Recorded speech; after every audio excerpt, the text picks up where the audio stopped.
My stepmother beat me unconscious for accepting a scholarship. She said it should have been hers. Hi, I'm Courtney. Growing up, I always had a passion for learning. My mom died when I was 9, and for 3 years it was just Dad and me. We were close, really close. Dad was my hero, working double shifts at the automotive plant to make sure I had everything I needed. But then, Victoria came into our lives along with her daughter, Ashley. Courtney, I've been seeing someone, Dad said one evening over our Friday burger night. Her name is Victoria, and she has a daughter about your age. I think you'll really like them. I remember forcing a smile. That's great, Dad. They'll be coming over for dinner tomorrow. I want you to make them feel welcome. Okay, I will, I promised, trying to ignore the knot in my stomach. When Victoria and Ashley first visited, they seemed nice enough. Victoria complimented our home, and Ashley, though quieter than me, smiled whenever our eyes met. You have a lovely daughter, Robert, Victoria told my father, so polite and smart. Dad beamed. Courtney's always been at the top of her class. I noticed a brief flash in Victoria's eyes, but it disappeared so quickly I thought I'd imagined it. Ashley is quite the achiever, too, Victoria said, placing her hand on her daughter's shoulder. She's won 3 regional math competitions already. Ashley looked down at her plate. Mom, it's not a competition. Of course not, sweetie, Victoria replied with a laugh that didn't reach her eyes.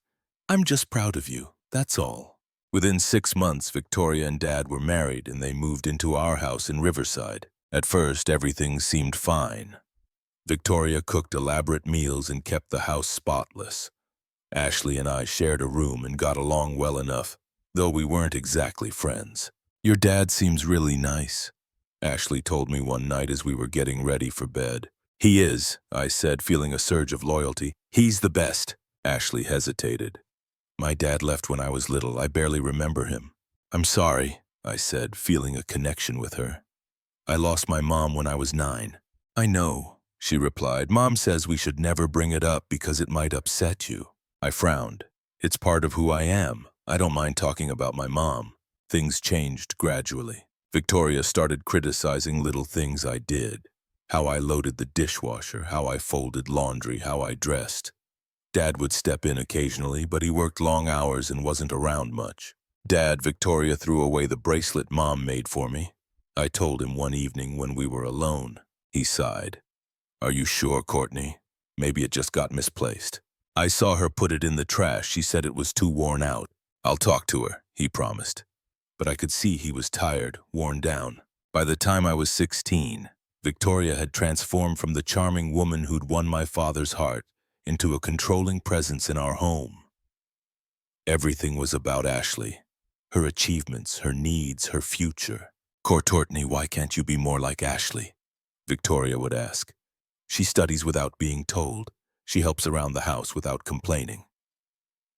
The truth was, Ashley and I were both good students, but I consistently earned slightly better grades.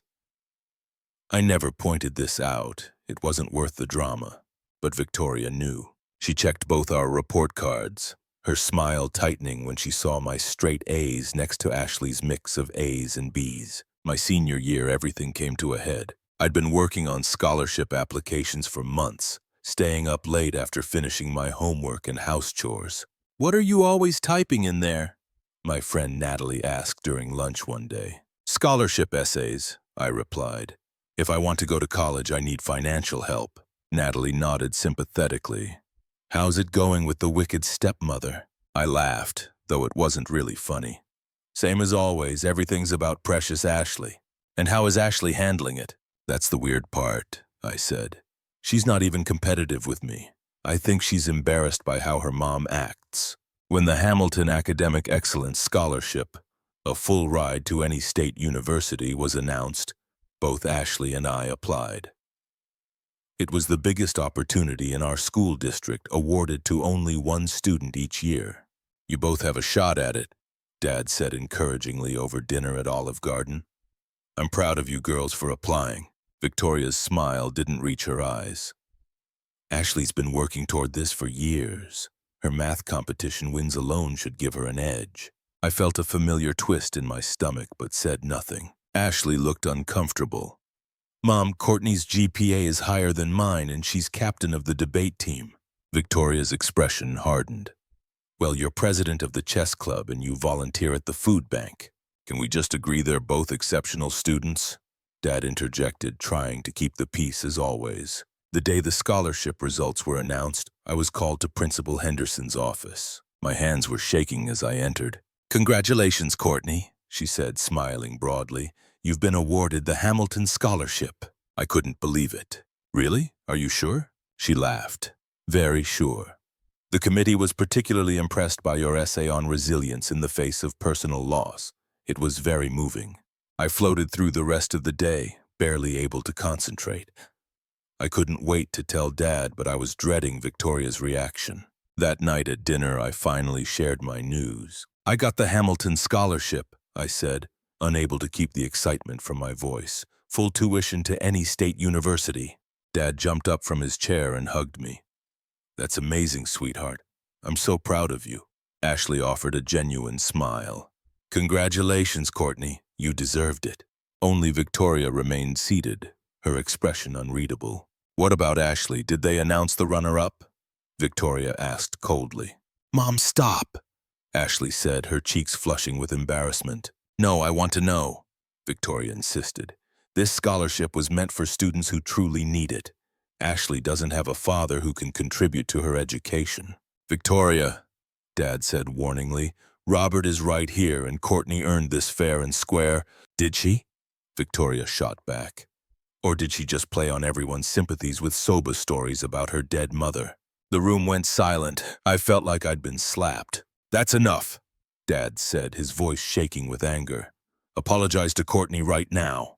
Victoria stood up. I will not apologize for standing up for my daughter. Come on, Ashley, we're going out for dinner.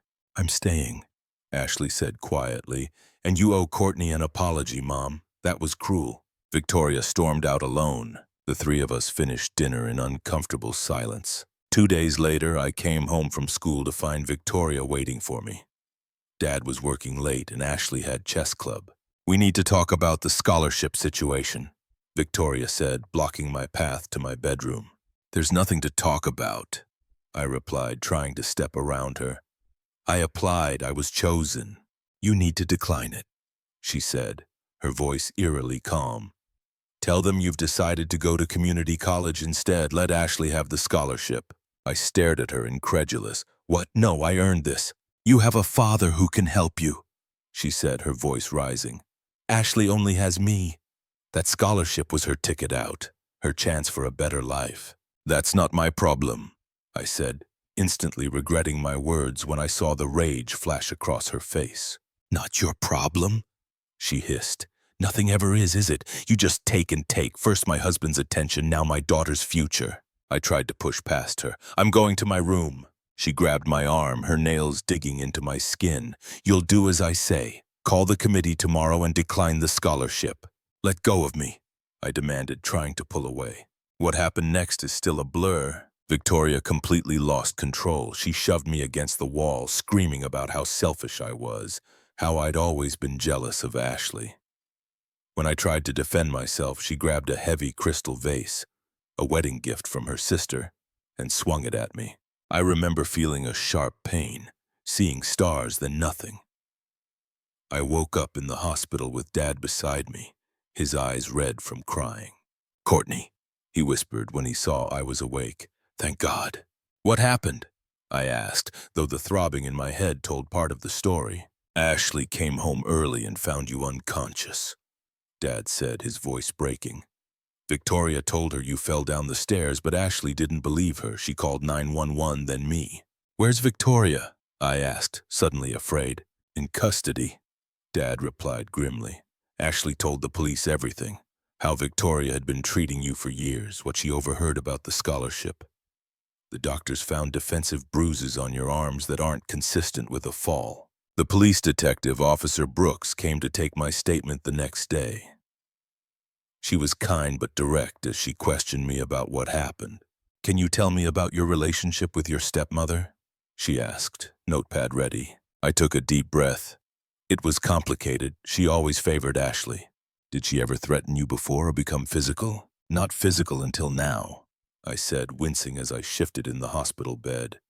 But she was always putting me down, criticizing everything I did. Officer Brooks nodded. Ashley mentioned that her mother had been upset about a scholarship you received. The Hamilton Scholarship, I confirmed. She wanted me to decline it so Ashley could have it instead. And when you refused? She lost it, I said, my voice shaking at the memory. She called me selfish, said I was taking everything from them. Then she grabbed the vase and I don't remember much after that. Over the next few weeks, as I recovered, the truth came out. Ashley revealed that Victoria had been emotionally abusive to her too, constantly pushing her to compete and achieve. She'd been too scared to say anything before.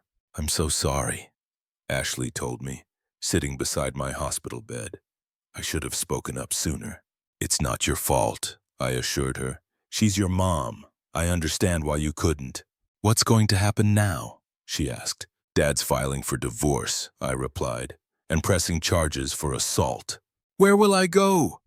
Her voice trembled. You'll stay with us, I said without hesitation. Your family, Ashley. Ashley wiped away tears. I've never had someone stand up for me like that before. That's what real family does, I told her, squeezing her hand. We protect each other. I testified against my own mother, Ashley said, her voice breaking. The lawyer said it was crucial evidence. That took incredible courage, I said. You probably saved my life, you know. She nodded solemnly. I couldn't let her hurt you anymore. The court case moved surprisingly quickly. Victoria's lawyer tried to paint me as a troublemaker who had provoked her, but the medical evidence and Ashley's testimony were damning. Your Honor, Victoria pleaded during her sentencing. I lost my temper. I've never done anything like this before. The judge wasn't moved. Mrs. Stevens, the premeditated nature of this attack combined with what appears to be years of emotional abuse suggests otherwise. This court cannot overlook such a violent assault on a child in your care. Mrs. Thompson, my guidance counselor, visited me in the hospital.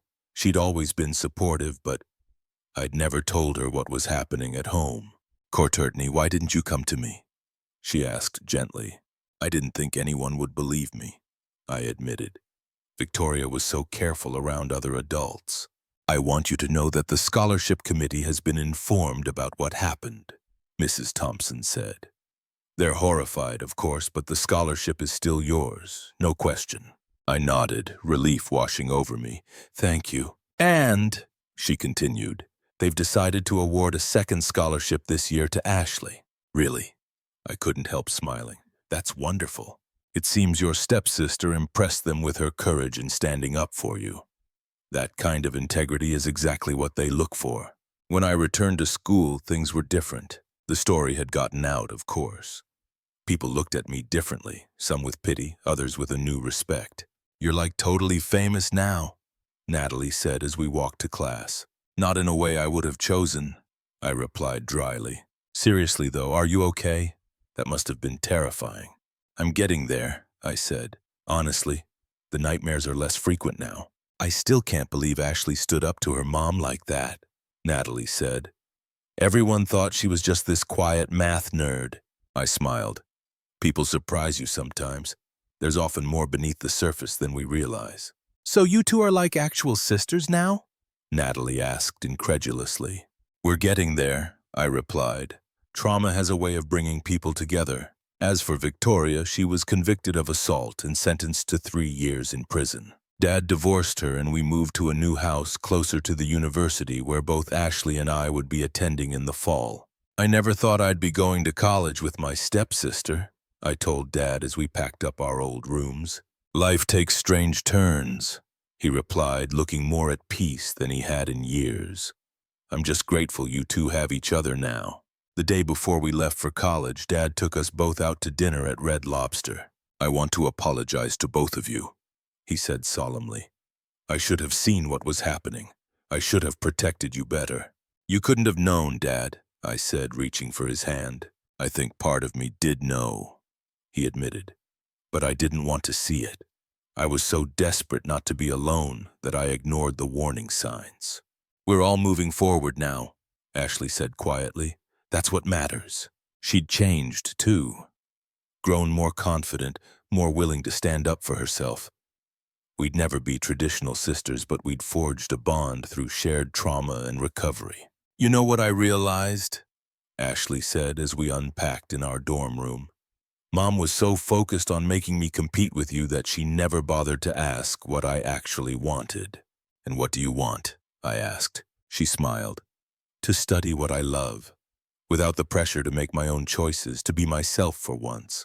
I think you're already doing that, I told her. On our first day of college, we stood outside our dorm building at Riverside State University, ready to begin a new chapter. No matter what happens, I told Ashley, we stick together from now on. She nodded. No more secrets, no more fear. I sometimes think about Victoria sitting in her prison cell. Does she regret what she did? Does she miss Ashley? Does she ever think about the damage she caused? I don't know.